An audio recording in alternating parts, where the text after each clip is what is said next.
The concept around the first Alien movie was very unique when you consider how much has changed ever since the inception of the Xenomorph.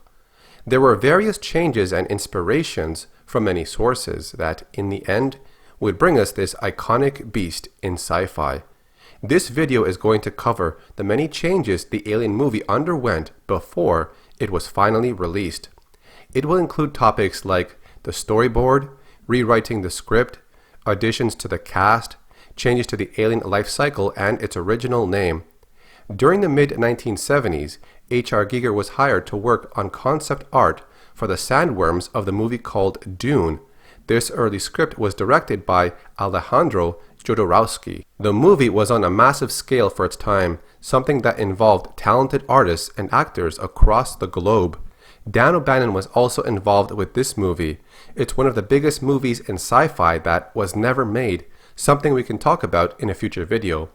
I only bring this up because Dan O'Bannon met H.R. Giger at this time. He was fascinated by Giger's paintings, which were a combination of organic and mechanical parts, something Giger had called biomechanics. When the paintings of H.R. Giger were brought up, Dan O'Bannon had this to say: "His visionary paintings and sculptures stunned me with their originality. They started an idea turning over in my head. This guy should design a monster movie. Nobody had ever seen anything like this on the screen, and so I ended up writing a script about a Giger monster." Years before, Dan written a script for a story called They Bite, which also went by the name Omnivore later on. It was about parasitic insects that would consume anything, and after consumption, they would take the traits from whatever they ate. They would reproduce via a cocoon within the stomach.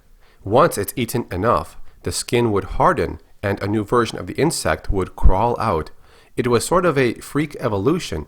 It was so peculiar that it remained hidden throughout all of recorded history. Dan had used story elements from another project he worked on called Dark Star, along with elements from They Bite. Other films had given Dan inspiration, and he used various ideas that would be implemented within Alien. In 1951, The Thing from Another World gave Dan the idea of a group of professional men trapped in a claustrophobic environment while they were pursued by a deadly alien creature. Another idea came from the 1956 film Forbidden Planet, where the ship's crew are warned to not land on the nearby planet. They eventually do land, and the crew is eliminated one by some type of creature. Another idea was taken from the 1956 film Planet of the Vampires. During one scene, the main heroes would come across a giant skeleton, possibly belonging to some alien species. This could have been an influence to when the crew of the Nostromo in Alien would find the space jockey within the derelict spacecraft. One short story by Clifford D. Simak in 1953 called Junkyard does mention how a crew landed on a planet. They search for a tower and find a chamber full of eggs. They think it was a combination of a living organism and machine. At some point, they theorize that it's a form of communication organism to take information, memories, or knowledge. One book from 1960 called Strange Relations, written by Philip Jose Farmer, did involve topics like alien reproduction.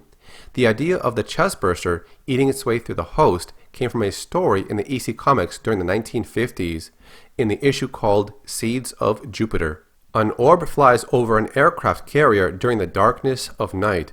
It illuminates the sky as it passes over and crashes aboard. Upon impact, it breaks open and smaller objects are seen. Two of the sailors examine the small things that look like nuts. When their commanding officer approaches them, Sailor Smith drops one of the objects into his pocket. Smith would later offer this to Sailor Peach Pit. While the object has a rather unusual and hot taste, Peach Pit would then ingest it, and shortly after, things get worse. Peach Pit feels this strong pain within his stomach. He falls ill and is taken to the doctor. His skin color and face are changing at a rapid pace. The doctor plans an immediate surgery to remove the object from his stomach, but it's too late. Some kind of creature emerges from the body.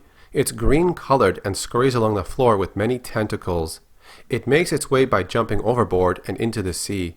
The nuts were dehydrated when they landed, but when it's within a living organism, it will drain the body of its water. It would grow in size until it would be free from the body during surgery. When they had all of these ideas jumbled up, Alien was going to be called something else. It was named StarBeast. The title itself wasn't appealing to the group. It was something they would read once and just forget, so they had to come up with something else.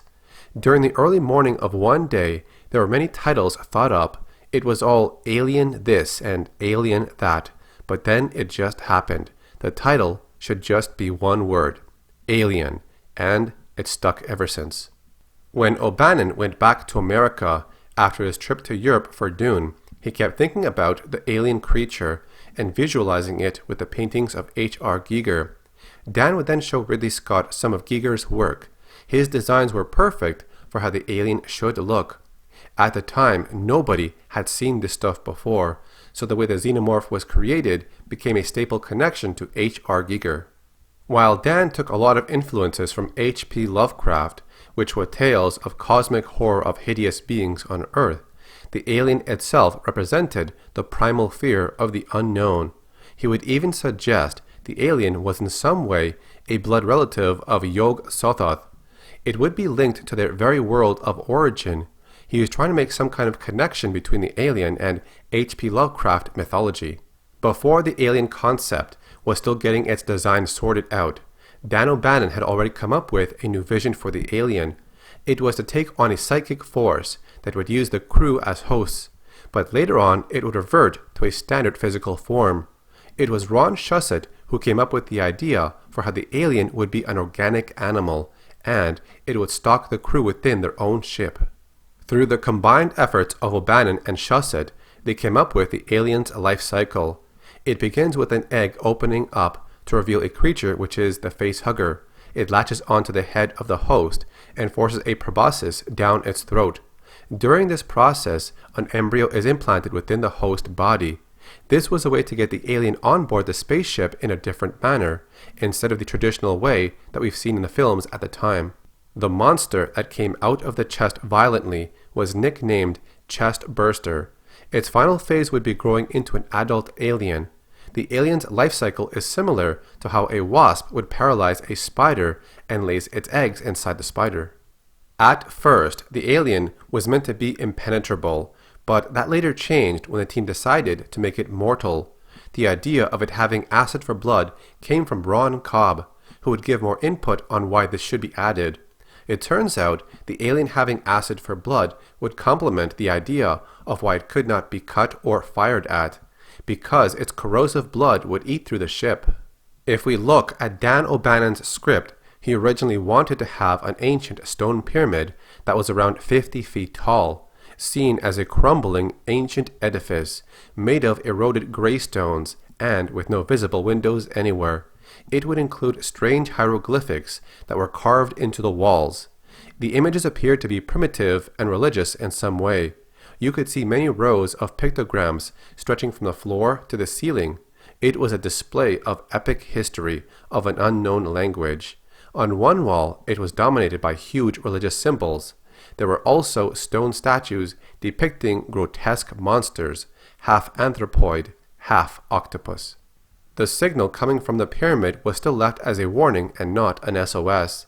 The translation read it as this: hostile, survival, advise, do not land. Throughout the different changes that the movie underwent, even the alien's appearance had minor differences. During one draft, the chest burster is said to be a worm with legs and tentacles. The full-grown alien had a different design at some point. It was originally seen as a 6-foot monstrosity, ghastly beyond imagination, squamous, covered with razor-sharp tentacles. It hops down like an oversized bird. The aliens themselves were also supposed to be from an ancient civilization which has now vanished. They would have used pre-technological construction, perhaps from an Iron Age culture. Upon studying the hieroglyphics, the team would have learned about all 4 stages of the alien's life cycle. It shows the oval-shaped spore casings, the star-shaped parasite, then the 6-legged creature with tentacles, and the final form is the big one they saw. The pattern then repeats itself. They theorize that this area could have been some type of fertility temple. It's also mentioned that the chest burster would feed on anything to reach its final stage. Some of the crew's food supplies were eaten by the chest burster at some point. After all this time, we see the alien as a hostile creature, but long ago, Dan O'Bannon had a different approach to the alien's final form.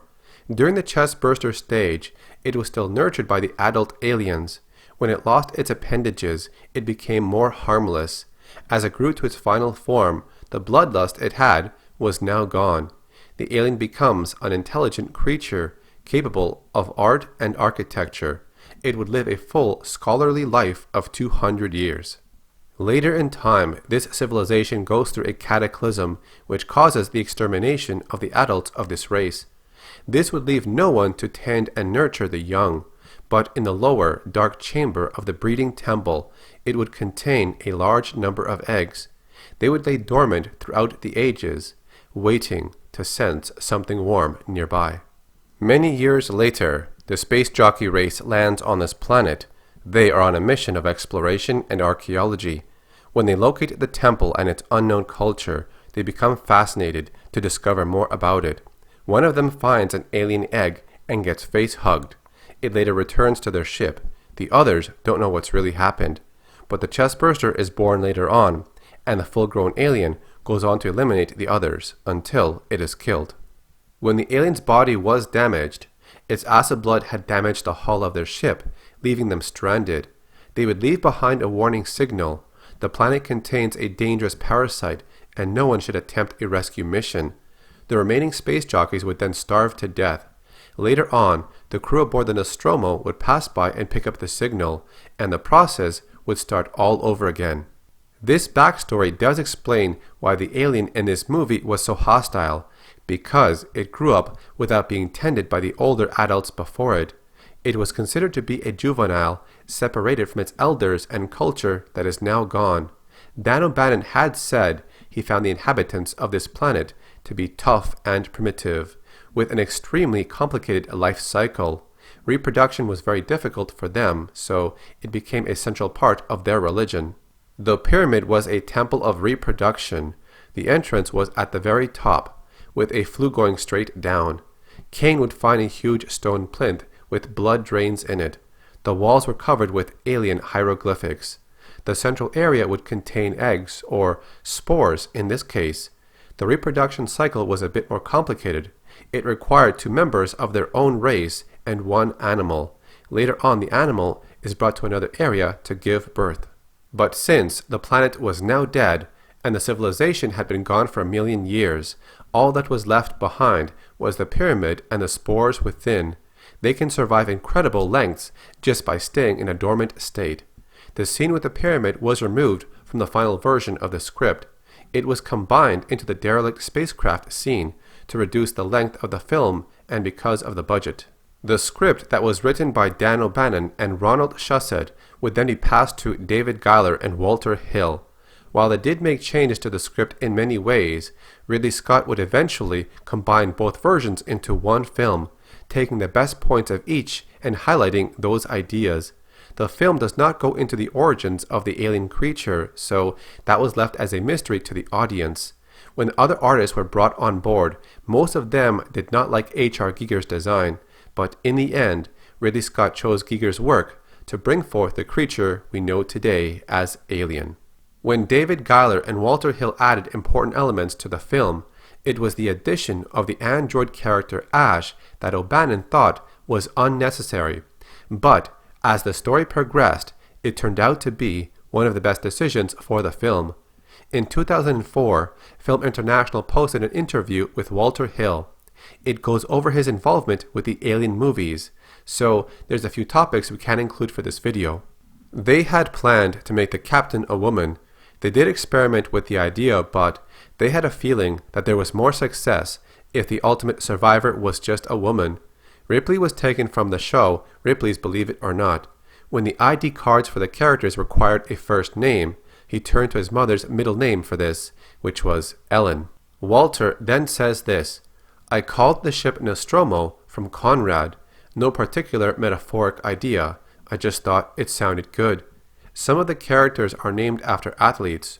Brett was for George Brett, Parker was Dave Parker of the Pirates, and Lambert was Jack Lambert of the Steelers. So that covers a lot of things about how Alien came to be. There's a few other topics I want to bring up, but I'll save it for a future video. If you enjoyed this video, then leave a like on it. I'm going to continue making videos like this in the future that go deep into the history of a franchise.